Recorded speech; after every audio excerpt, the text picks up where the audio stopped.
नमस्कार साथियों, मैं आलोक पांडे धेनु क्लासेस के इस यूट्यूब चैनल पे आप सभी का हार्दिक स्वागत करता हूं।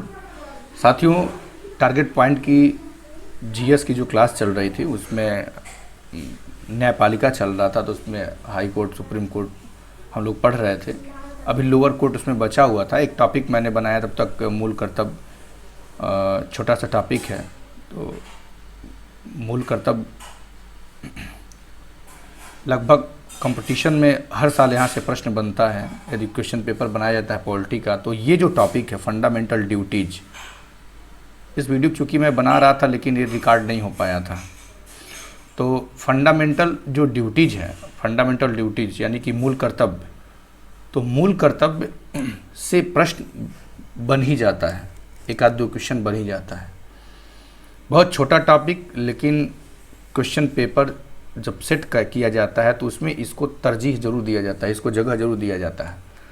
तो आज हम लोग देखेंगे, इसीलिए मैं लेके आया हूँ एक टॉपिक, मूल कर्तव्य, फंडामेंटल ड्यूटीज का। ठीक है साथियों, देखेंगे ये जो मूल कर्तव्य है, यह मूल कर्तव्य, पहली बात तो यहाँ पे देखिए लिखा हुआ है कि मूलतः भारतीय संविधान में मूल कर्तव्य का उल्लेख नहीं था। अर्थात कि जब भारतीय संविधान का निर्माण किया गया था और तो उस समय भारतीय संविधान में मूल कर्तव्य नाम का कोई भी कॉन्सेप्ट नहीं था। ये ध्यान देंगे, मूल अधिकार था। ठीक है साथियों, मूल अधिकार जब संविधान का निर्माण हुआ था तो अपने निर्माण के साथ ही मूल अधिकार था, लेकिन मूल कर्तव्य नहीं था। बाद में मूल अधिकार जोड़ा गया। इसीलिए हम देखेंगे कि मूल कर्तव्य कहा जाता है कि मूल कर्तव्य का जो भारतीय संविधान में प्रावधान किया गया, तो वो 42वां संविधान संशोधन अधिनियम 1976 के द्वारा मूल कर्तव्य का प्रावधान किया गया। आ रही बातें समझ में? तो मूल कर्तव्य देखेंगे। हाँ, मूल कर्तव्य जो ये है, तो मूल कर्तव्य जो है, मूल जो कर्तव्य है, ये मूल कर्तव्य 42वां संविधान संशोधन अधिनियम 1976 के द्वारा क्या किया गया, भारतीय संविधान में शामिल किया गया। इसको एक चीज़ ध्यान देंगे कि जो 42वां संविधान संशोधन अधिनियम है, ये भी प्रश्न पूछता है। जब संविधान संशोधन अधिनियम में आते थे, कार्यक्रम में थोड़ा सा आपको कराया भी था। तो जो मिनी कॉन्स्टिट्यूशन कहा जाता है 42वां संविधान संशोधन अधिनियम 1976 का, अर्थात ये अपने आप में मिनी कॉन्स्टिट्यूशन कहलाने का मतलब ये है कि कॉन्स्टिट्यूशन का एक मिनी कॉन्स्टिट्यूशन को बहुत ज़्यादा प्रावधान किया गया 42वां संविधान संशोधन अधिनियम के द्वारा। आ रही बातें समझ में? इसीलिए इसको मिनी कॉन्स्टिट्यूशन का दर्जा दिया गया। तो प्रश्न ऐसे पूछा जाता है कि कौन से संविधान संशोधन अधिनियम को हम मिनी कॉन्स्टिट्यूशन के नाम से जानते हैं? तो हमारा आंसर होगा 42वां संविधान संशोधन अधिनियम 1976 को। अब ध्यान देंगे, जो भारतीय संविधान के अनुच्छेद में 51 क में मूल कर्तव्य का प्रावधान है, और जिसे 51A कहा जाता है। और भारतीय संविधान के भाग 4 में क्या कर दिया गया, 4 क बना करके जोड़ दिया गया, क बना करके जोड़। चूंकि भाग 4 क्या है, नीति निर्देशक तत्व की बात ध्यान देंगे। चूंकि नीति निर्देशक तत्व भाग 4, यहाँ देखेंगे भाग 4 में हम देखेंगे कि डीपीएसपी का जिक्र है। किसका है? डीपीएसपी अर्थात directive principle of state policy.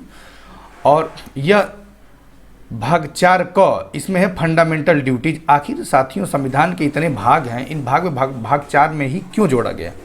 संविधान के कई भाग हैं, लेकिन इन भाग में भाग 4 के साथ ही इसको इंक्लूड क्यों किया गया? भाग 4 के साथ ही मूल कर्तव्य क्यों इंक्लूड किया गया?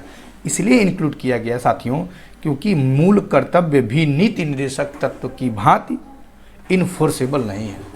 इसे हम न्यायालय में जा करके लागू नहीं करा सकते हैं, अर्थात न्यायालय में वाद योग्य नहीं है।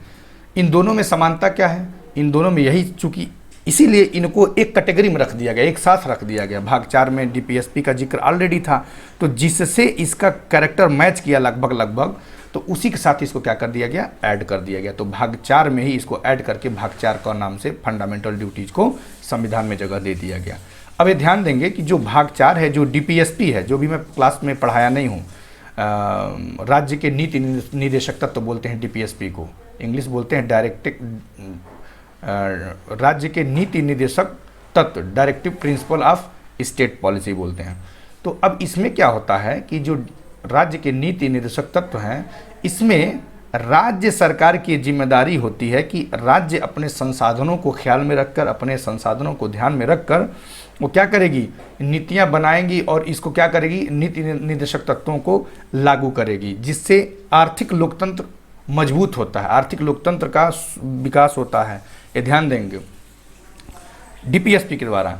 वहीं भाग 4 क में जो है वो जो फंडामेंटल ड्यूटीज है वह सिटीजन की जिम्मेदारी होती है। यहाँ पे राज्य की जिम्मेदारी है भाग 4 में, अर्थात नीति निर्देशक तत्व में, और मूल कर्तव्य में किसकी जिम्मेदारी यही आ जाती है, सिटीजन की, नागरिकों के लिए। ध्यान देना है, आप ध्यान देंगे, इसको एक पॉइंट बना करके लिख लेंगे कि जो नीति निर्देशक तत्व है वह केवल नागरिकों के लिए है। ध्यान देंगे, मूल अधिकार जो फंडामेंटल राइट है वो मूल अधिकार जो है वो नागरिकों के लिए तो है ही है, साथ में कुछ ऐसे मूल अधिकार, आगे मैं जिक्र भी कर दूंगा, कुछ ऐसे मूल अधिकार भी हैं जो गैर नागरिकों के लिए भी हैं। लेकिन मूल कर्तव्य में ऐसा कोई प्रावधान नहीं, गैर नागरिकों के लिए कोई प्रावधान नहीं, गैर नागरिकों के लिए है ही नहीं, यह केवल नागरिकों के लिए है। द मोस्ट इंपॉर्टेंट फैक्ट याद रखिएगा। तो आएंगे हम देखेंगे कि मूल कर्तव्य है वो नीति निर्देशक तत्व। अब हम जानते हैं कि नीति निर्देशक तत्व चूँकि संविधान में 36 से 51 तक का जिक्र है, उसी 51 क में फिर क्या कर दिया गया, आगे 51 क में क्या कर दिया गया, मूल कर्तव्य का जिक्र कर दिया गया। और भाग 4 में क्या था, नीति निर्देशक तत्व था, तो भाग 4 क बना करके क्या कर दिया गया, देखिए बता रहा हूँ, भाग 4 में डीपीएसपी था, तो बाद में क्या कर दिया गया, बाद में भाग 4 क करके क्या बना दिया गया, एफडी अर्थात फंडामेंटल ड्यूटीज का जिक्र कर दिया गया। अब एक चीज़ ध्यान देंगे, एक बड़ा अच्छा कोटेशन है, ये यूपी पीजीटी के बच्चे यहाँ से प्रश्न बन सकता है, यूजीसी नेट में भी बन सकता है, क्योंकि थिंकर में महात्मा गांधी जो हैं वो यूजीसी नेट के भी सिलेबस में है और प्रवक्ता के भी सिलेबस में है। पीजीटी प्रवक्ता जो माध्यमिक शिक्षा सेवा चयन बोर्ड के द्वारा आयोजित किया जाता है उसका सिलेबस उसके सिलेबस में है। तो महात्मा गांधी जो है वहाँ के सिलेबस में, तो महात्मा गांधी का एक फेवरेट कोटेशन है मूल कर्तव्य से संबंधित। तो वो क्या करते हैं, मूल अधिकार और मूल कर्तव्य पे उनका एक स्पीच रहता है, उस स्पीच में कहते हैं, तो उनका स्टेटमेंट था, हालांकि ये शायद यूपीएससी में पूछा या किसी न किसी एग्ज़ाम में पूछा, मुझे बहुत ज़्यादा याद नहीं आ रहा कि किस परीक्षा में पूछा, लेकिन ये प्रश्न पूछा इसलिए मेरे दिमाग में क्लिक किया, तो मैंने सोचा आपके समक्ष इसको यदि चर्चे में मैं शामिल कर दूँ तो एक महात्मा गांधी के बारे में अच्छा हो सकता है, आप ऐसे भी कहीं लिखें तो उसको आप डाल सकते हैं। तो महात्मा गांधी जो है, ध्यान देंगे, जब अधिकार और मूल कर्तव्य की बात किया जाता था तो महात्मा गांधी कर्तव्यों को ज़्यादा प्रेफरेंस देते थे। कहते थे कि जो कर्तव्य है, यदि कोई इंसान अपनी ड्यूटी पूरा कर रहा है तो कर्तव्य जो है, कर्तव्यों का निर्वाह करने वाला इंसान अधिकार का ऑलरेडी अधिकारी हो जाता है, उसके पास ऑलरेडी अधिकार खींच के चले जाते हैं। अर्थात वो कहते थे कि कर्तव्यों का दायरा बहुत बड़ा होता है, कर्तव्यों का जो गुरुत्वाकर्षण कह लीजिए, यदि हम समझाने के लहजे में आपसे कहें कि कर्तव्यों का गुरुत्वाकर्षण अधिकार के गुरुत्वाकर्षण से ज़्यादा होता है। आप यूँ समझिए कि यदि कोई एक पर्सन है, देखिए यदि कोई एक पर्सन है, कोई एक पीपल है कोई, और आप उसको कोई ड्यूटी सौंपते हैं कि देखो भैया ये तुम्हारी ड्यूटी है और तुम्हें ये काम पूरा कर देना है। अब वो अपनी ड्यूटी समझ के काम को पूरा कर लिया, तो ये बताइए आप किसको अधिकृत करेंगे, किसी या उस काम को दोबारा आपको किसी से करवाना हो तो आप किसको अधिकृत करेंगे, किसके मातहत? तो जो आप ड्यूटी पूरा किया है उसी के मातहत पूरा करेंगे ना, उसी को अधिकृत करेंगे। एक देखिए इंटर कॉलेज में तमाम अध्यापक हैं, यदि कोई नियम को ताक पे रख दिया जाए और योग्यता को आधार बनाया जाए तो जो अपनी ड्यूटी सही से अदा कर रहा है, टाइम से विद्यालय आ रहा है, टाइम से बच्चों को पढ़ा रहा है, टाइम से सारा काम कर रहा है, तो प्रिंसिपल बनने के लिए अधिकृत सबसे ज़्यादा अधिकारकृत मतलब अधिकृत कौन होगा? प्रिंसिपल बनने के लिए सबसे ज़्यादा अधिकृत कौन होगा? निश्चित तौर पे जो सबसे ज़्यादा ड्यूटी अदा किया है।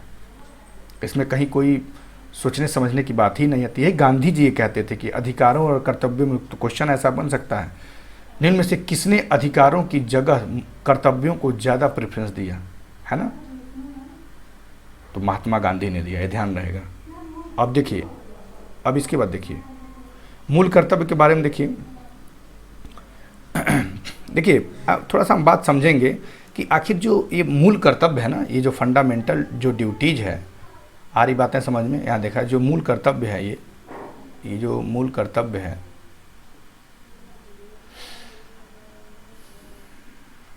ये जो मूल कर्तव्य है, आखिर हमारे संविधान में इसकी ज़रूरत क्यों पड़ी? आ रही बातें? आखिर इसकी मूल कर्तव्य की, ये फंडामेंटल जो ड्यूटीज़ हैं, इसकी हमारे भारतीय संविधान में, देखिए यहाँ पे लिखा हुआ कि भारतीय संविधान में ज़रूरत क्यों ज़रूरत पड़ी। दरअसल इसके पीछे एक थोड़ी सी स्टोरी है। ये स्टोरी आपको आई होप सो दैट कहीं जल्दी मिलेगा नहीं, थोड़ा सा समझना है। इसके पीछे एक इस मूल कर्तव्य जो फंडामेंटल ड्यूटीज़ का जो कॉन्सेप्ट है भारतीय संविधान में, जो ये मूल कर्तव्य को जगह दिया गया भाग 4 क और अनुच्छेद 51 क में, तो उसके पीछे उसके यदि हम देखेंगे कि मूल कर्तव्य का बीज कहाँ छुपा हुआ है, तो हमें कुछ स्टोरी थोड़ा सा समझना पड़ेगा। कोई कहानी है और वो कहानी जाती है 1962 का, जो देखिए 1962 का जो भारत और चीन का जब युद्ध होता है, ध्यान रखिएगा, भारत और चीन का 1962 में जब युद्ध होता है, वार होता है, लड़ाई होता है, तो उसके बाद और 1971 का जो भारत पाकिस्तान का युद्ध होता है, ठीक है, और तो और 1975 में ध्यान देंगे 1975 की 3 घटनाएं थी। तो हुआ क्या था कि जो 1962 में भारत और चीन का युद्ध हुआ और 1971 का भारत पाक का युद्ध हुआ, ये 2 घटनाओं ने क्या कर दिया, भारत की अर्थव्यवस्था को बहुत चौपट कर दिया। इसलिए देखिए, युद्ध कभी भी किसी भी देश के लिए अर्थव्यवस्था के लिहाज से बड़ा खतरनाक माना जाता है। युद्ध की स्थिति में क्या होता है, गवर्नमेंट सारी चीज़ें डिफेंस मैकेनिज्म पे झोंक देती है, रक्षा पे झोंक देती है। आ रही बातें? युद्ध की सामग्रियों में सारा धन खर्च हो जाता है ना। जितने निवेशक होते हैं निवेश करना बंद कर देते हैं युद्ध की आहट को देख करके, तो शेयर मार्केट में स्थिति चौपट हो जाती है। तो कहने का सेंस क्या था, उस समय भारत की जीडीपी बहुत, अर्थात बहुत खतरे में, बहुत कमज़ोर हो गया, रुपया बहुत कमज़ोर हो गया था, है ना। संकट, आर्थिक संकट इस कदर आ गया था, ऊपर से प्रकृति भी साथ नहीं दी, सूखा के चपेट में कृषि आ गया, या यूं कहें हम अर्थव्यवस्था का प्रत्येक जो क्षेत्र है जो अर्थव्यवस्था के जीडीपी में योगदान करता है, अर्थात सर्विस सेक्टर देखें, सेवा, है ना, जीडीपी में योगदान 3 चीज़ करता है ना, एक सर्विस सेक्टर हो गया, सेवा हो गया, एक उद्योग हो गया, तीसरा हो गया कृषि हो गया। इस सब तीनों में ये उद्योग और कृषि एकदम खतरे में था। उस समय सेवा सेक्टर बहुत विस्तृत रूप में नहीं था जितना आज के दिन में विस्तृत है। इसका दायरा बड़ा सीमित था, सर्विस सेक्टर का दायरा बहुत ही सीमित था, वो जीडीपी में उतना योगदान नहीं कर पाता था। तो कहने का सेंस ये था कि उद्योग और कृषि एकदम संकट में हो गया था, फलस्वरूप पूरा देश जो है अंधेरे के साए में था, एक तरह से कह लिया जाए। उसी बीच क्या था कि जो तो एक बार 1962 में भारत चीन का जब युद्ध हुआ था, उस समय इमरजेंसी का प्रावधान किया गया था। आप समझिएगा, इमरजेंसी। दूसरी इमरजेंसी भारत पाक के युद्ध के समय 1971 में किया गया। थर्ड जो इमरजेंसी था साथियों 1975 में, तो ये जो 1975 का थर्ड इमरजेंसी था, इसी के गर्भ में मूल कर्तव्यों का जो कॉन्सेप्ट आज हम लोग भारतीय संविधान के भाग 4 क में हम पढ़ रहे हैं और अनुच्छेद 51 ए में पढ़ रहे हैं, 51 क में पढ़ रहे हैं। तो इसका जो बीज है ना, इस 1975 के इमरजेंसी में ही छुपा हुआ है। देखिए उस समय क्या था, पूरे देश, मैं आपको बता ही रहा था कि पूरा देश जो है संकट के चपेट में आ गया था। ऐसे में जयप्रकाश नारायण जी का एक आंदोलन था संपूर्ण क्रांति का।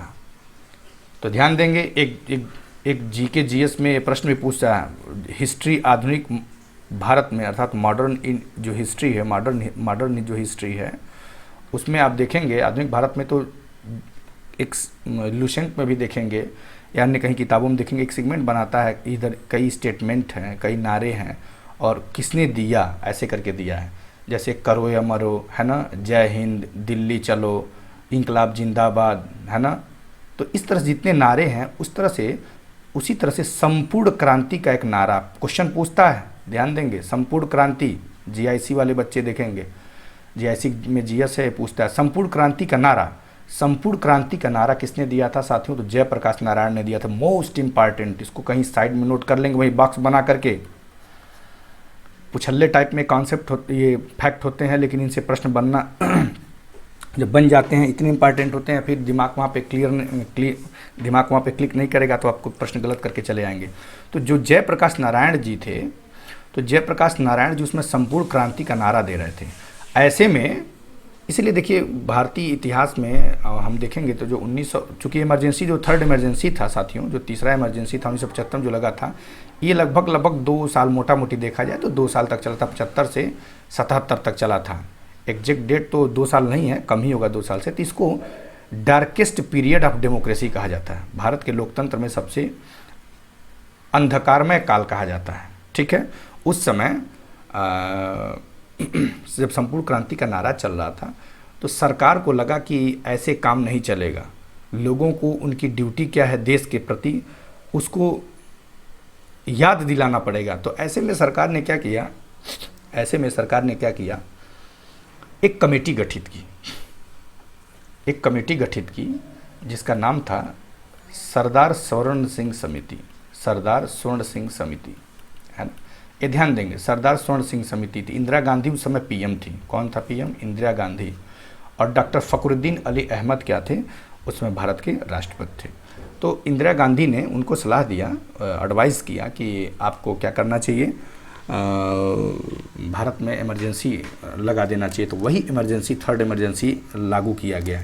अब थोड़ा सा हम पॉलिटी हम लोग पढ़ रहे हैं, इंडियन पॉलिटिकल सिस्टम, तो थोड़ा जो इमरजेंसी भारत में, हालांकि मैं आते आते कार्यक्रम में बता दिया हूँ कि इमरजेंसी का जो प्रावधान है साथियों, हम देखेंगे भारत में 3 प्रकार के इमरजेंसी का जिक्र है। एक नेशनल इमरजेंसी अर्थात राष्ट्रीय आपातकाल, ठीक है, एक स्टेट इमरजेंसी है ना, स्टेट इमरजेंसी, ये ई है स्टेट इमरजेंसी, फिर एक फाइनेंस इमरजेंसी है, फाइनेंशियल इमरजेंसी, वित्तीय आपातकाल, राज्य आपातकाल, राष्ट्रीय आपातकाल। तो साथियों जो नेशनल इमरजेंसी यानी कि राष्ट्रीय आपातकाल है, ये अनुच्छेद 352 में इसका प्रावधान है, नोट करेंगे इसको आप। और जो स्टेट इमरजेंसी है वो अनुच्छेद 356 में है। और जो फाइनेंशियल इमरजेंसी है अर्थात वित्तीय आपातकाल वो आर्टिकल 360 में है। किस में है? 360 में है। ध्यान देंगे, अर्थात 52, 4, 56, 56, 4, 60, तीनों में 4 का गैप है, तो 52, 56, 60 कोड बनाएंगे NSF। ध्यान देंगे, NSF इसका कोड होता है, नेशनल स्टेट फिनांस। 52, 56, 60 यही कोड हम बनाते हैं। और इससे पता चलता है, ये 3 है ना, तो इससे पता चलता है 352, 356, 360। ठीक है, NSF नेशनल स्टेट फिनांस 352, 356, 360। एक चीज़ ध्यान देंगे, भारत में आज तक कभी वित्तीय आपातकाल लागू नहीं हुआ है, ये ध्यान देंगे, नोट करेंगे। आज तक भारत के इतिहास में वित्तीय आपातकाल कभी लागू नहीं हुआ है आज तक। आ रही बातें? ठीक है, नेशनल स्टेट इमरजेंसी तो कई बार लगा हुआ है, तो उसको उंगली पे गिनिए नहीं। नेशनल जो इमरजेंसी है वो आप ध्यान देंगे, जो नेशनल इमरजेंसी है अनुच्छेद 352, हालांकि मैं इसको पढ़ाऊंगा, जब इमरजेंसी का प्रोविज़न पढ़ाऊंगा तो पूरा मैं आपको बताऊंगा। तो ध्यान देंगे, जो नेशनल इमरजेंसी है वो 3 बार लगा था, आपको बता दिया था। एक बार भारत और जो चीन का युद्ध हुआ था, भारत पाकिस्तान का युद्ध हुआ था 1971 में, 62, 71 और 1975 में लगा था, 3 बार लगा था। तो ये रहा साथियों। तो उस समय लोगों को उनकी अपनी ही ड्यूटीज़ याद दिलाने के लिए सरकार ने सरदार स्वर्ण सिंह समिति का गठन किया 1976 में। अब एक चीज़ ध्यान देंगे, वहाँ जो 2 साल का इमरजेंसी था ना, 1975 से जो 1977 तक, लगभग 2 साल, हम एग्जैक्ट नहीं कह रहे हैं। तो ये जो इमरजेंसी था, उस इमरजेंसी में क्या था, पूरा सिस्टम उथल पुथल हो गया था। यहाँ तक कि वहाँ पे इमरजेंसी में जो स्वतंत्रता की हत्या कर दिया गया था, उसमें मीडिया भी स्वतंत्र नहीं था, उसको क्या छापना है अखबारों में, क्या करना है, ये सब चीज़ छप के आती थी। कहाँ से? सूचना प्रसारण मंत्रालय से, है ना, सूचना प्रसारण मंत्रालय से सब छट के आती थी कि अच्छा ये खबर है तो इसमें क्या छपना, सरकार के हित में, क्या सरकार के हित में, जो सरकार के हित में होता था वही छपता था। यानी कि अनुच्छेद 19 एक वाक्य एवं अभिव्यक्ति की स्वतंत्रता जो है वो सब खतरा में था। सारी तरह की उस समय सारी स्वतंत्रताओं को क्या कर दिया गया था? ख़त्म कर दिया गया था। आज ऐसा नहीं है, आप किसी हालत में अनुच्छेद 21 को आप वो नहीं कर सकते, है ना। मैं हालांकि प्रावधान जब फंडामेंटल राइट पढ़ाऊंगा तो आपको बताऊंगा, आ रही बातें समझ में। तो उस समय सरकार देखी कि इस तरह कंडीशन बनेगा नहीं, तो ऐसे में देश के नागरिकों को, बात को ध्यान से समझिएगा, देश के नागरिकों, केवल नागरिकों लिखें तो ज़्यादा बेहतर है, केवल नागरिकों के लिए, मूल अधिकार केवल नागरिक, मैं बता चुका हूँ केवल नागरिकों के लिए, केवल नागरिकों को उनकी अपनी ड्यूटीज़ याद दिलाने के लिए सरकार ने क्या किया, एक कमेटी गठित किया। देखिए यही कमेटी है सरदार स्वर्ण सिंह समिति 1976 में।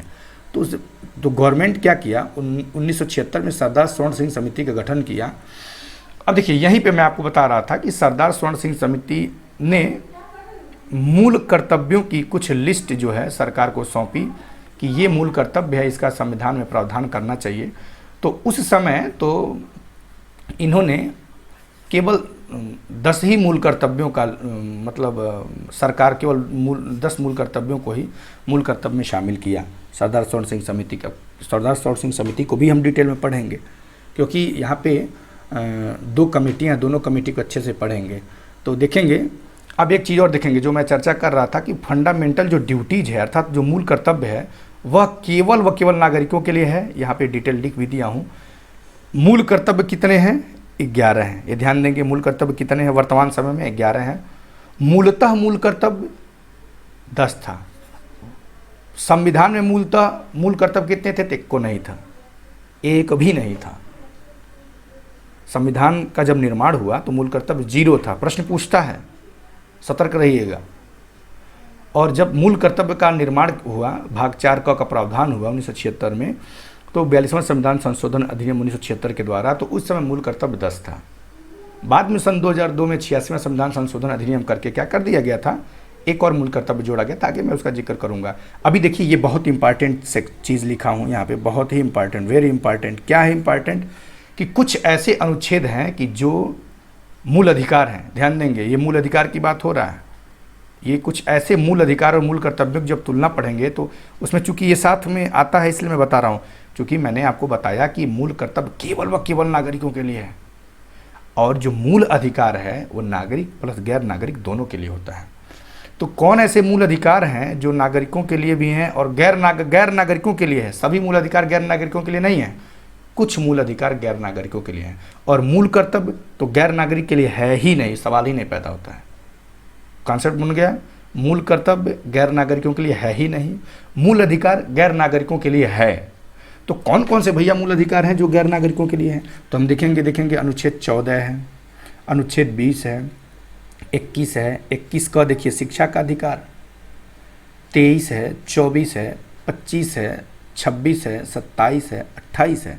इतने जो मूल अधिकार हैं, 1 2 3 4 5 6 7 8 9 10, यानी कि 10 ऐसे मूल कर्तव्य हैं, 10 ऐसे मूल अधिकार हैं जो गैर नागरिकों के लिए भी हैं। ध्यान देंगे, आ रही बातें समझ में। और देखते हैं आगे चलें। सरदार जो स्वर्ण सिंह समिति है 1976 में जिसका गठन हुआ था, उसने सलाह दिया कि संविधान में एक डेडिकेटेड, समर्पित और एक सेपरेट क्या होना चाहिए, एक भाग होना चाहिए। मूल कर्तव्यों के लिए अलग से प्रावधान होना चाहिए, एक अलग से भाग होना चाहिए। क्या होना चाहिए, अलग होना चाहिए, सेपरेट होना चाहिए और डेडिकेटेड होना चाहिए, अच्छे से होना चाहिए।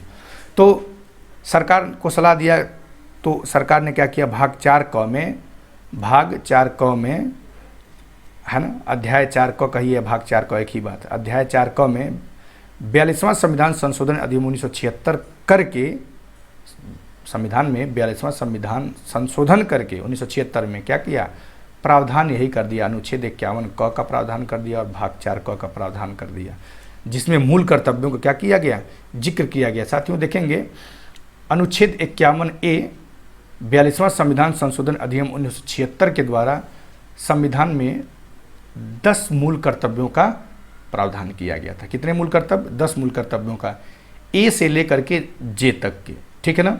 कब, 1976 42वां संविधान संशोधन अधिनियम। ये चीज़ें, ये 10 कब था, 1976 में, जब 42वां संविधान संशोधन अधिनियम 1976 के द्वारा 10 मूल कर्तव्यों का प्रावधान कर दिया गया। बाद में चल करके सन 2002 में 86वां संविधान संशोधन होता है और 86वां संविधान संशोधन अधिनियम 2002 पारित करके एक नए मूल कर्तव्य अनुच्छेद 51A के, है ना, के का प्रावधान करके 11वां 11th जो मूल कर्तव्य है उसको जोड़ दिया गया। आ रही बात है समझ में? तो इस तरह वर्तमान में कोई पूछे कि वर्तमान में भारतीय संविधान में कितने मूल कर्तव्य हैं, तो 11 मूल कर्तव्य हैं। आ रही बातें समझ में? अब देखेंगे, थोड़ा सा हम देखेंगे कि फंडामेंटल जो ड्यूटीज हैं इसके उद्देश्य क्या है। फंडामेंटल जो ड्यूटीज हैं, इस फंडामेंटल ड्यूटीज के उद्देश्य हैं क्या आखिर? फंडामेंटल जो ड्यूटीज हैं, इस फंडामेंटल ड्यूटीज के उद्देश्य क्या है? ध्यान दीजिएगा, फंडामेंटल जो ड्यूटी है उसका उद्देश्य है एंटी सोशल एक्टिविटीज़ के विरुद्ध वार्निंग देना, है ना। एंटी सोशल एक्टिविटीज यानी कि यदि आप सामाजिक गतिविधि के विपरीत कोई एक्शन ले रहे हैं, है ना, कोई गतिविधि कर रहे हैं, तो उन गतिविधियों के लिए यह एक तरह से चेतावनी था, क्योंकि उस समय इस तरह से एंटी सोशल एक्टिविटीज हो रहा था। तो इसलिए यह फंडामेंटल जो ड्यूटीज है वो वार्निंग का काम करती है एंटी सोशल एक्टिविटीज के विरुद्ध, ठीक है।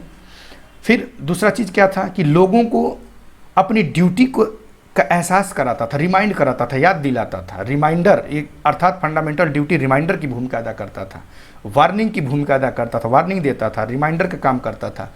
रिमाइंडर ऑफ देयर ड्यूटीज, लोगों को उनके कर्तव्यों को याद दिलाता था। उस समय एक्चुअली सार्वजनिक संपत्ति की बहुत तोड़ फोड़ करते थे लोग। देखेंगे तीसरी चीज़ क्या था, तीसरा उद्देश्य इसका क्या है, अनुशासन को बनाना और कमिटमेंट को लागू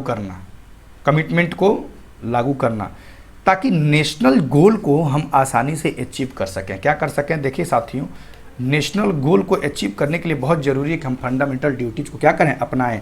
विदाउट अनुशासन आप जानते हैं किसी भी लक्ष्य को हासिल नहीं किया सकता, बिना कमिटमेंट के कोई लक्ष्य हासिल नहीं किया सकता है।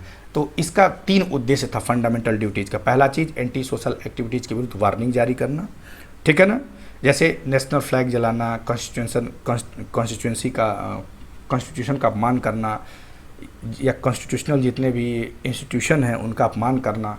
तो ये सब चीज़ एंटी सोशल एक्टिविटीज़ के तौर पे जाना जाता था। फिर रिमाइंडर ऑफ देयर ड्यूटीज़, लोगों को उनके कर्तव्यों को याद दिलाता था। फिर अनुशासन को बनाना और कमिटमेंट को लागू करना, ताकि नेशनल गोल को आसानी से अचीव किया जा सके। अब देखेंगे अनुच्छेद 51 का एक बहुत, ये मोस्ट इम्पॉर्टेंट है। यदि मैं एक टेस्ट लूँ कभी आपसे तो ये मैं ज़रूर इसको डालूँगा यहाँ से उठाकर कॉन्सेप्ट। अनुच्छेद 51 का जो मूल उद्देश्य है, मूल कर्तव्य का जो मूल उद्देश्य है, ध्यान दीजिए, ये मूल कहता क्या है। बेयर एक्ट की ये भाषा है, बेयर एक्ट से मैं इसको उठाया हूँ आपको पढ़ाने के लिए। चूँकि मैं फंडामेंटल ड्यूटीज़ पढ़ा रहा हूँ तो इसमें GIC, GDC, कोई कहीं यहाँ तक कि UPSC लेवल की आप तैयारी कर सकते हैं इस वीडियो से। इसके अलावा आपको एक भी प्रश्न इससे बाहर नहीं जाएगा। IAS स्तर तक का, PCS स्तर तक का, लोअर PCS, समीक्षा अधिकारी, कोई भी आपको पढ़ना हो, कोई भी कंपटीशन देना हो और मूल कर्तव्य उस सिलेबस में है, तो इसको आप पढ़ के बखूबी से अपना क्वेश्चन हल कर सकते हैं। तो देखेंगे अनुच्छेद 51 जो क है वो निर्देश क्या देता है, क्या निर्देश देता है? ये निर्देश देता है कि यह प्रत्येक नागरिक का कर्तव्य है। देख रहे हैं, यह प्रत्येक नागरिक का, यानी नागरिक पे जिम्मेदारी थोप रहा है, नागरिकों पे जिम्मेदारी सौंप रहा है। तो यह प्रत्येक नागरिक का कर्तव्य है कि अपने जीवन एवं स्तर में या तो व्यक्तिगत तौर पे, ध्यान देंगे, या तो व्यक्तिगत तौर पे या किसी समूह या किसी संस्था का सदस्य होने के नाते संयुक्त रूप से सुधार करें। क्या करें? सुधार करें। क्या कहता है? ये निर्देश देता है, डायरेक्शन देता है। ध्यान देंगे, डायरेक्शन देता है, निर्देश देता है। क्या देता है? निर्देश देता है कि क्या सुधार करना है। सुधार करे कह रहा है यहाँ पे ना, तो क्या सुधार करना है? जीवन एवं स्तर में क्या करना है? ठीक है, जीवन एवं स्तर में या तो व्यक्तिगत तौर पे या किसी समूह का सदस्य होने के नाते संयुक्त रूप से सुधार करें। ध्यान देंगे, यह अनुच्छेद प्रत्येक लोक सेवक को, और आगे देखेंगे प्रत्येक लोक सेवक को, प्रत्येक लोक सेवक जो पब्लिक सर्वेंट होते हैं, जो पब्लिक PCS IAS तैयारी करने वाले लड़के जानते हैं, जो लोक सेवक होते हैं, जो पब्लिक सर्वेंट होते हैं, को अपने जीवन एवं स्तर में सुधार करने का एक अवसर प्रदान करती है। साथियों एक चीज़ ध्यान देंगे, दरअसल ये जो मूल, यह PCS के इंटरव्यू में या कभी भी आप असिस्टेंट प्रोफेसर का एग्ज़ाम देने जाते हैं, इंटरव्यू देने जाते हैं, GIC में तो इंटरव्यू ख़त्म हो गया है, प्रवक्ता में इंटरव्यू देने जाते हैं और आपका यदि सब्जेक्ट ग्रेजुएशन में पॉलिटिकल साइंस रहा है तो आपसे पूछा सकता है कि संविधान के बारे में थोड़ा सा आप बताएं, या संविधान से संबंधित कोई प्रश्न पूछा जाता है तो इसमें एक प्रश्न बड़ा फेवरेट प्रश्न है। मैं कई बार ऐसा हुआ है कि मॉक टेस्ट वगैरह होता था तो मॉक टेस्ट में हम लोग खुद बैठते थे, तो लोगों से जब जो इंटरव्यू देने जाते थे उनसे प्रश्न की जो श्रृंखला बनती थी उसमें क्या पूछा जाए, क्या तैयार किया जाए, तो उसमें इस पे भी चर्चा होता था कि भारतीय संविधान के कई भाग हैं, तो इन भागों में आपको कौन सा भाग सबसे अच्छा लगता है। फंडामेंटल राइट आपको अच्छा लगता है, फंडामेंटल ड्यूटीज अच्छा लगता है, कि डीपीएसपी लगता है, कि क्या लगता है, भाग 6 लगता है, 7 लगता है, 8 लगता है, 9 लगता है, कौन सा भाग अच्छा लगता है आपको। तो यदि आप वैसे तो आंसर कुछ भी हो सकता है, आप आपके मन के ऊपर डिपेंड करता है कि आपको कौन सा अच्छा लगता है, लेकिन जैसे पूछेंगे कि आखिर क्यों आपको ये अच्छा लगता है तो आपको एक लॉजिकल वेरीफाइड आंसर देना पड़ता है कि उसका रीज़न क्या है, वास्तविक रीज़न क्या आपको अच्छा लगता है। रैंडमली ऐसे नहीं है कि हाँ मुझको अच्छा लगता है तो अच्छा लगता है, ऐसी कोई बात नहीं है। ये होना चाहिए कि जैसे मान लीजिए मैं आप बताऊं तो लोग कहें कि आपको कौन सा भारतीय संविधान का कौन सा भाग अच्छा लगता है, तो मैं तो ये कहता हूं कि आपको कहना चाहिए कि मूल कर्तव्य। गांधी जी भी कर्तव्य को बहुत ज़्यादा प्रेफरेंस देते थे, तो मूल कर्तव्य भाई भाग 4 का मुझे बहुत ज़्यादा पसंद है भारतीय संविधान का। पूछेंगे क्यों, तो आप बताएंगे चूँकि यह प्रत्येक लोक सेवक को, चूँकि आप लोक सेवक बनने जा रहे हैं, पब्लिक सर्वेंट बनने जा रहे हैं, है ना। तो यदि आपसे पूछा जाए कि भारतीय संविधान का कौन सा भाग आपको अच्छा लगता है तो आप सीधे बताइए कि मुझे मूल कर्तव्य अच्छा लगता है, भाग 4 को अच्छा लगता है। क्यों? क्योंकि यह प्रत्येक लोक सेवक को जीवन में सुधार लाने का एक अवसर प्रदान करती है, सुधार लाने का एक अवसर प्रदान करती है। जानते हैं क्या होगा इससे, आपका एक सकारात्मक मैसेज उनके पास जाता है। आप जिन प्रश्नों का आप उत्तर देते हैं तो इसका कोई मतलब नहीं है कि उत्तर बहुत सही है गलत है, वो उससे एक मैसेज निकालते हैं। इससे ये मैसेज निकालेंगे कि बच्चा अभी भी इस प्रेशर के दौरान, इंटरव्यू में सारे लोग प्रेशर में होते हैं, चाहे कितने भी कोई विद्वान हो, ये ध्यान में रखिएगा, सारे लोग प्रेशर में होते हैं। तो साक्षात्कार के दौरान भी बंदे के अंदर सीखने की प्रवृत्ति मरी नहीं है, वो सीखने, तो ऐसा ही इंसान चाहिए जो लगातार सीख रहा हो। एक अवसर, सुधार लाने का एक अवसर प्रदान करती है। आप साक्षात्कार में ये बोलेंगे तो आपको गारंटी ले रहा हूँ कि बोर्ड मेंबर का जो आपके प्रति रवैया है वो बहुत सकारात्मक हो जाएगा, बहुत ही सकारात्मक, इतने मात्र कहने से ही कि चूंकि यह प्रत्येक लोक सेवक को अपने जीवन एवं स्तर में सुधार लाने का, क्या लाने का, सुधार लाने का एक अवसर प्रदान करती है, इसलिए मुझे बहुत अच्छा लगता है। इन्हें अपने अधिकारों की बात कर, जो अपने अधिकारों की बात करता है साथियों जान लीजिए उसको बड़ा नेगेटिव इम्पैक्ट जाता है कर्तव्यों की तुलना में। ये मैं आपको नपा तौला बात बता रहा हूँ, जो बोर्ड मेंबर वगैरह पूछते हैं उनकी बात बता रहा हूँ। तो अब देखेंगे, चूंकि ये एक सुप्रीम कोर्ट का केस आया था, उत्तर प्रदेश राज्य बनाम यमुना शंकर मिश्र 1997 का केस है। इस केस में ही सुप्रीम कोर्ट ने यह बात कहा था कि यह अनुच्छेद प्रत्येक लोक सेवक को अपने जीवन एवं स्तर में सुधार लाने का एक अवसर प्रदान करती है। तो इसको कहीं नोट कर लेंगे और बहुत अच्छा हो जाएगा आपके लिए। आ रही बातें, आगे देखेंगे। अब हम देखते हैं कि जो एक चीज़ और हम देखते हैं थोड़ा सा, जो फंडामेंटल ड्यूटीज है साथियों, जो फंडामेंटल, खैर उसके फैक्ट तो आगे बताऊंगा, पहले देख लिया जाए लूप होल क्या है, कमियां क्या है, फंडामेंटल ड्यूटीज़ की कमियां क्या है। लूप होल पे हम चर्चा कर लेते हैं। लूप होल क्या है फंडामेंटल ड्यूटीज़ का, बता रहा हूँ आपको। फंडामेंटल जो ड्यूटीज़ हैं उनके लूप होल क्या है। पहली बात तो ये लूप होल है साथियों, एक चीज़ देखेंगे, पहला लूप होल ये है कि नॉन इन्फोर्सेबल है, अर्थात न्यायालय में वाद योग्य नहीं है। हम इसको, अदालत यदि कोई अपने मूल कर्तव्यों को लागू नहीं कर रहा है, फॉलो नहीं कर रहा है, तो हम उससे ज़बरदस्ती लागू नहीं करा सकते हैं, पहली बात। दूसरा चीज़, जो फंडामेंटल ड्यूटीज़ हैं अर्थात जो मूल कर्तव्य है वो सैंक्शन लेस ड्यूटीज़ है, अर्थात उस पर हम कोई प्रतिबंध नहीं लगा पाते हैं, कोई भी प्रतिषेध नहीं लगा सकते हैं हम, है ना। तो ये दो बेसिक कमियां, इनको यदि गिनाया जाए तो ये कमियां दो निकल के आ जाती हैं। किंतु ये ध्यान रहे, किंतु यदि जो वर्तमान में 11 मूल कर्तव्य हैं, 11 फंडामेंटल जो ड्यूटीज़ हैं, इन 11 फंडामेंटल ड्यूटीज में से किसी एक को उठा करके संसद यदि कानून बना देती है ना साथियों, यदि संसद कानून बना देती है तो संसद कानून बनाकर मूल कर्तव्यों को लागू करा सकती है। इस बात को कभी नहीं भूलना है। संसद क्या करती है, संसद जो है ना, संसद जो है कानून बनाकर, संसद कानून बनाकर मूल कर्तव्यों को लागू करा सकती है, मूल कर्तव्यों को लागू करा सकती है। यदि संसद इन मूल कर्तव्यों पर कानून बना दे तो वो इन जो कमियां थी वो अच्छाई में बदल जाएगा। वो नॉन इन्फोर्सिएबल जो है वो इन्फोर्सिएबल हो जाएगा, अर्थात न्यायालय में वाद योग हो जाएगा। कैसे? देखें, आप यहाँ पे ध्यान देंगे, अभी मैं इसको बता दे रहा हूँ कि एक एक्ट बना करके, संसद में अधिनियम बना करके, यदि मान लीजिए जो आप अनुच्छेद 51 क में देखेंगे ABCDEF GHIJ, वर्तमान समय में देखेंगे जो चार जो मूल कर्तव्य हैं A, G, I और K, तो जो चार ये मूल कर्तव्य है साथियों, A, G, I और K किसी न किसी कानून के तहत वर्तमान समय में लागू हो रहे हैं। अर्थात यदि आप इनका उल्लंघन करते हैं तो आपको सजा तक हो सकता है, आपको दंड हो जाएगा। आ रही बातें साथियों समझ में? इसलिए ये जानना जरूरी है। अर्थात संसद कानून बना करके, यदि कहा जाए कि संसद, आप नोट कर लेंगे यहाँ पे जो मैं लिखा हूँ कि संसद कानून बना करके, संसद जो है कानून बनाकर मूल कर्तव्यों को लागू करा सकती है। ये लाइन आप याद कर लेंगे। संसद चाहे तो कानून बना करके मूल कर्तव्यों के, ध्यान देंगे, संसद मतलब दिल्ली वाला संसद है ना।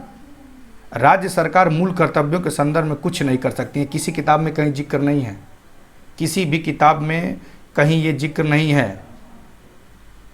मूल कर्तव्यों के संदर्भ में कानून बनाने का अधिकार राज्य की विधानसभा को नहीं है। जैसे लखनऊ विधानसभा है तो राज्य की जो विधायिका है, यानी कि विधानसभा, विधानमंडल, राज्य की विधायिका मूल कर्तव्य पर कानून नहीं बना सकती। किसी किताब में नहीं लिखा हुआ है। चाहे जयनारायण का बेरक, चाहे जयनारायण का भारतीय संविधान पढ़ लीजिए, चाहे ब्रजकिशोर शर्मा, चाहे TMH लक्ष्मीकांत, या कोई भी किताब लिख लीजिए। ये मैं आपको न्यूज़पेपर की स्टडी बता रहा हूँ। आप देखेंगे, आपको डाउट होगा तो आप चेक भी कर सकते हैं। किसी सीनियर से अपने पूछ भी सकते हैं, किसी गुरुजी से अपने पूछ भी सकते हैं, किसी सर से अपने पूछ भी सकते हैं जो पॉलिटी पढ़ाता हो। तो ध्यान देंगे, संसद कानून बना करके फंडामेंटल, यानी दिल्ली वाला, ध्यान दीजिएगा, जो दिल्ली में संसद है, जहाँ सांसद बैठता है, विधायक जहाँ बैठते हैं, वो संस्था कानून नहीं बना पाएगी इसके संदर्भ में। ध्यान देंगे इस बात को। तो अब हम ध्यान देंगे कि जो ये अनुच्छेद, एक सेकेंड, जो ये अनुच्छेद 51A में ABCDEFGHIJK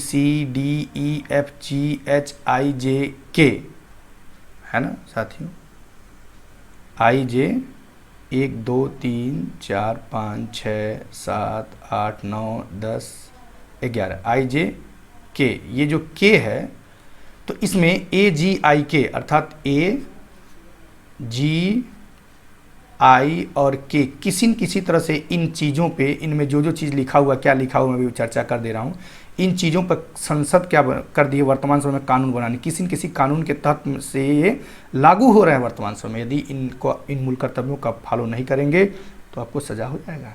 कैसे? देखिए, पहला जो अनुच्छेद 51A क्या, ए जो है, अर्थात 51 क का जो क है या ए कहिए, कुछ भी बात है, ख जो है, ग जो है, घ, ऐसे जो, सॉरी ये ख कैसे कहेंगे, एक सेकेंड कहाँ गया। तो जो ये ए है, ये ध्यान देंगे, जो ये ए है, देखिए ए कहता है कि संविधान का पालन करें और उनके आदर्शों, संस्थाओं, राष्ट्रध्वज, मैं इसको पूरा लिख ही देता हूँ। यहाँ देखिएगा 51A क्या कहता है, इसको लिख देता हूँ। देखिए, संविधान का पालन करें, संविधान का पालन करें और उसके आदर्शों,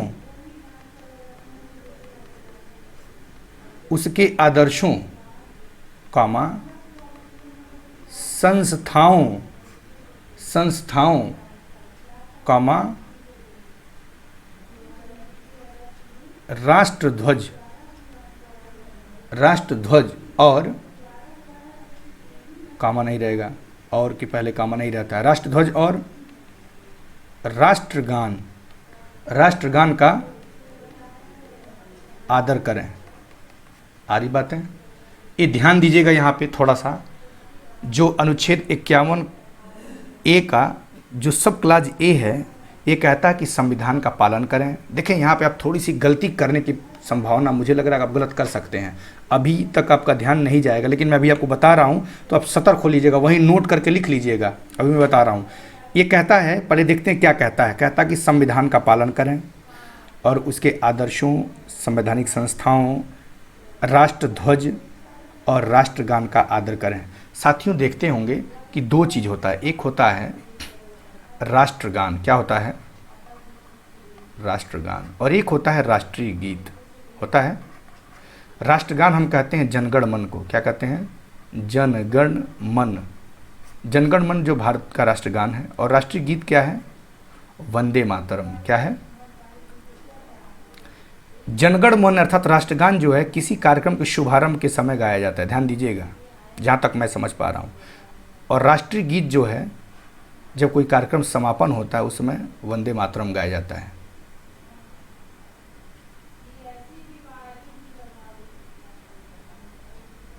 समझ में आ रहा है?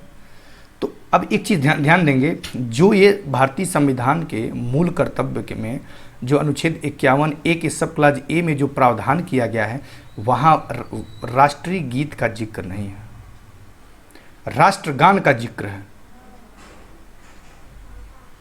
राष्ट्रगान का जिक्र है, ये ध्यान देंगे, राष्ट्रगान का जिक्र है, राष्ट्रीय गीत का जिक्र नहीं। तो नोट करें यहाँ पे, मूल कर्तव्य में अनुच्छेद 51(1) का जो सब क्लाज ए है उसमें राष्ट्रीय गीत का जिक्र नहीं किया गया है, राष्ट्रगान का जिक्र किया गया है।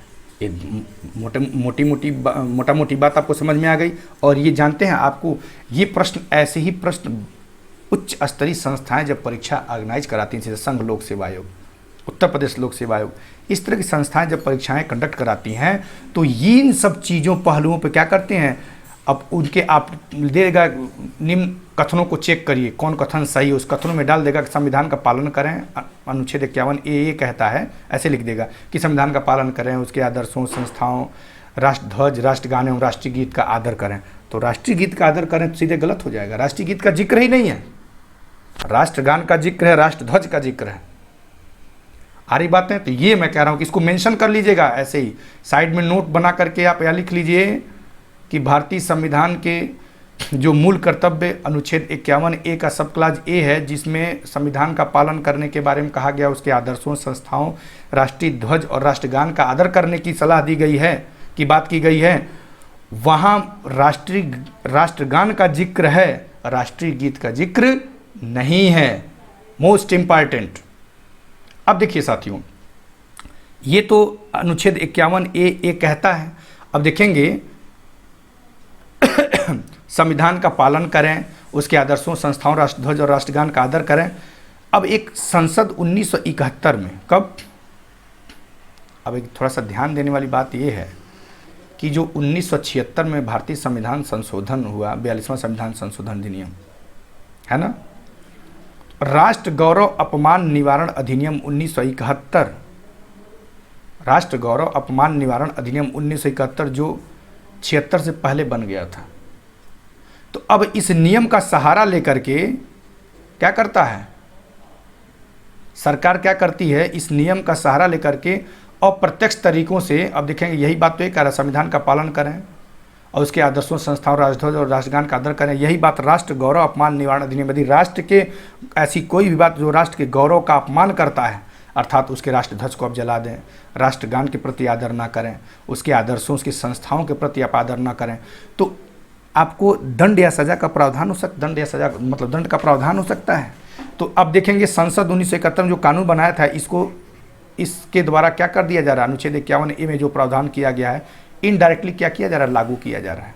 अतः यदि आप इस तरह के एक्टिविटीज़ में इन्वॉल्व होते हैं तो ये इस गतिविधि को न्यायालय के द्वारा हम क्या कर सकते हैं, लागू करा सकते हैं और आपको सजा हो सकता है। आ रही बातें समझ में? अब देखेंगे जी में क्या कहता है। जी देखें, जी में क्या कहता है। जी में कहता है साथियों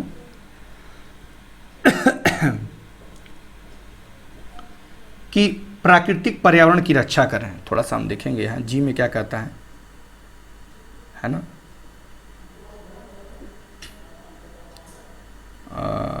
बता रहा हूँ आपको, यहाँ लिखना पड़ेगा मुझे, थोड़ा यहाँ देखेंगे। देखिए जो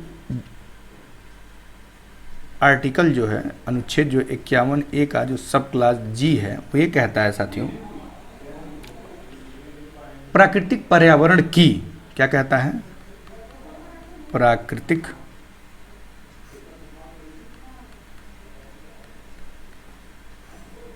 प्राकृतिक पर्यावरण की, जिसके अंतर्गत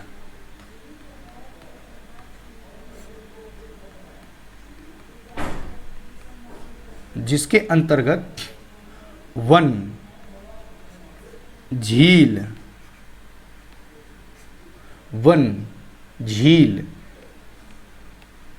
नदी, जिसके अंतर्गत वन, झील, नदी और वन्य जीव हैं, वन्य जीव हैं। प्राकृतिक पर्यावरण की, जिसके अंतर्गत, ध्यान देंगे मूल कर्तव्यों में जो प्राकृतिक पर्यावरण की जो संकल्पना है यहाँ पे लिखा गया प्राकृतिक पर्यावरण की, तो प्राकृतिक पर्यावरण के अंतर्गत किसको किसको शामिल किया गया है। वन को शामिल किया गया है, झील को शामिल किया गया है, नदी को शामिल किया गया है, वन्य जीव का जिक्र किया गया है। तो प्राकृतिक पर्यावरण की, जिसके अंतर्गत वन, झील, नदी और वन्य जीव, ये ध्यान दीजिए, पर्वत का जिक्र नहीं है, ऐसे फंसाएगा आपको, पर्वत का जिक्र नहीं है। जिस तरह से वहाँ आप देख रहे थे राष्ट्रीय गीत का जिक्र नहीं है, अनुच्छेद 51A का सब क्लास ए में राष्ट्रीय गीत का जिक्र नहीं, उसी तरह से यहाँ पर्वत का जिक्र नहीं दे देगा, नदी, पर्वत एवं वन्य जीव, आप डिस्टर्ब हो जाएंगे।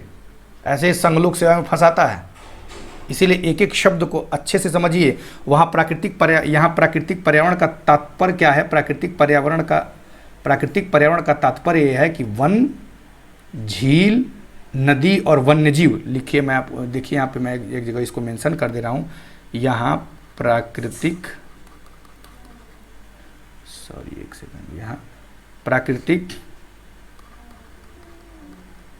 पर्यावरण का अर्थ बक्से में क्या क्या लिखा हुआ है, ध्यान देंगे। यहाँ पे लिखा हुआ पहला वन अर्थात फॉरेस्ट, झील अर्थात लेक, नदी अर्थात रिवर, वन्य जीव यानी वन में निवास करने वाले जितने जीव हैं। अब देखेंगे यहाँ पर्वत शब्द का कहीं इस्तेमाल नहीं है, आप पढ़ते समय गौर नहीं करेंगे, पर्वत शब्द का इस्तेमाल नहीं है ना। तो इस चीज़ पे फोकस करना बहुत ज़रूरी है, और आप कंफ्यूज हो जाएंगे यहाँ पे, ऐसे प्रश्न दे करके लोक सेवा आयोग या संघ लोक सेवा फंसाते हैं आपको। तो अब देखिए 1972 का जो वन्य जीव संरक्षण अधिनियम है, उसके द्वारा ये मूल कर्तव्य लागू हो रहा कि नहीं हो रहा है, लागू हो रहा है। यही बात मैं आपको समझा रहा हूँ कि संसद अधिनियम बना दिया 1972 का वन्य जीव संरक्षण अधिनियम। अब इस 1972 के वन्य जीव संरक्षण अधिनियम से क्या हो रहा है, वन्य जीवों का संरक्षण किया जा रहा है। अब शिकार कर देंगे तो क्या होगा, देखिए सलमान खान क्या किए, चिंकारा नाम के हिरण के शिकार किए, फंस गए, तमाम जेल हुआ इन लोगों को, और कई एक्टर थे उसमें। तो इस तरह से संसद जो एक्ट बना रही है, एक्ट के द्वारा क्या कर रही है, उसको लागू करा रही है। तो हमारे कहने का मतलब, फिर आई को देखें, आई क्या है, आई जो है अनुच्छेद 51A का सब क्लास जो आई है, तो आई ये कहता है कि सार्वजनिक संपत्ति को सुरक्षित रखें और हिंसा से दूर रहें। सार्वजनिक, अभी देखिए सरकार वर्तमान समय में क्या किया कि यदि पब्लिक प्राइवेट को क्षति पहुंचाते हैं तो कानून बना दिया है। कानून उसके द्वारा क्या होगा, आपको उत्तर प्रदेश सरकार भी बना दिया है, सेंट्रल गवर्नमेंट तो बनाई है, राज्य सरकार भी बना करके क्या कर दिया है, लागू करा रही है इसको। अब देखेंगे दूसरा चीज़ देखें, अनुच्छेद 51 क देखिए, 51 क का जो के है, सब क्लास के जो है, वो क्या किया है, वो कहा है कि जो माता पिता या संरक्षक हों, क्या कहता है, ये क्या कहता है, जो यदि या तो माता पिता हों या किसी बच्चे को गोद लिए हों, अर्थात संरक्षक हों, पालक हों, जो किसी बच्चे का लालन पालन कर रहे हैं, वह 6 से 14 वर्ष, एक चीज़ ध्यान देंगे, नीति निषेध तत्व में 0 से 6 वर्ष की बात किया गया है, इसमें 6 से 14 वर्ष कहा गया है, ध्यान देंगे। तो 6 से 14 वर्ष, 6 से 14 वर्ष के बीच की आयु की यथास्थिति अपने बच्चे अथवा प्रतिपालक को या प्रतिपाल्य को जिसको पालने को शिक्षा प्राप्त करने के अवसर प्रदान करेगा। ऐसा नहीं करेंगे तो उनको क्या हो जाएगा, सजा हो जाएगा। ये कैसे बनाया गया, 86वां संविधान संशोधन अधिनियम 2002 में पारित करके इसको क्या कर दिया गया, इसको मूल कर्तव्य बनाया गया और इस पर एक एक्ट बना करके क्या किया जा रहा है, इसको लागू कराया जा रहा है। तो वर्तमान में कोई पूछे कितने ऐसे मूल कर्तव्य हैं जिन्हें संसद के अधिनियम के द्वारा अधिकृत कर करके उसको अप्रत्यक्ष या प्रत्यक्ष तरीके से लागू कराया जा रहा है, तो AGI के यही 4 हैं, AGI के, है ना। ये मूलतः ऐसे प्रश्न बन सकते हैं AGI के कि मूलतः 4 ऐसे अनुच्छेद हैं वो जो है क्या हो रहे हैं, अप्रत्यक्ष तरीके से संसद के कानून के दायरे में आ जा रहे हैं। आ रही बातें समझ में। अब देखिए दरअसल ये मैटर क्या था कि एक केस था केरल का, देखिए Bijoy Emmanuel versus state of Kerala, क्या था, Bijoy Emmanuel versus state of Kerala का एक केस था। अब यहाँ ध्यान देंगे, वहाँ पे यह है कि यदि व्यक्तिगत धर्म, उस केस में अदालत ने कहा कि यदि व्यक्तिगत धर्म या फेथ, आस्था के आधार पर यदि आप राष्ट्रगान नहीं कर सकते, ध्यान देंगे शब्द राष्ट्रगान, राष्ट्रीय गीत नहीं, है ना, तो यदि आप राष्ट्रगान नहीं कर सकते हैं तो ठीक है, कोई बात नहीं, आप मत गाइए, किंतु उसके समय आप कोई सीधे खड़े होकर के कोई बुरी एक्टिविटीज ऐसा मत कीजिए जिससे हमारे राष्ट्र के गौरव का अपमान हो रहा है, राष्ट्र का जो गौरव हो वो क्षति हो रहा है, अपमानित ना हो। तो ये थोड़ा सा इस बात को समझना बहुत ज़रूरी है साथियों। अब हम देखेंगे ये प्रश्न बहुत इम्पॉर्टेंट हो जाता है। Bijoy Emmanuel versus state of Kerala में, है ना, तो यदि आप नेशनल जो फ्लैग है उसके प्रति यदि राष्ट्र जो नेशनल फ्लैग या जो नेशनल सॉन्ग है, राष्ट्रगान जो है, उसका यदि आप राष्ट्रगान नहीं कर सकते, यदि राष्ट्रगान नहीं कर सकते तो ठीक है, कोई बात नहीं, मत करिए, इसमें कोई इशू नहीं है, किंतु कोई आप उसके संदर्भ में ऐसी कोई गतिविधि मत कीजिए कि जिससे राष्ट्रगान का क्या हो, अपमान हो। आ रही बातें समझ में। तो ये रहा साथियों थोड़ा सा इन्फॉर्मेशन, ये वीडियो बहुत इन्फॉर्मेटिव है आपको, चूँकि वीडियो बहुत बड़ा हो गया, मुझे लगता है कितने सेकंड का, हाँ काफ़ी बड़ा हो गया, तो अब अगले वीडियो में ये पुनः आपको इसके आगे की बात अगले वीडियो में रहेगा।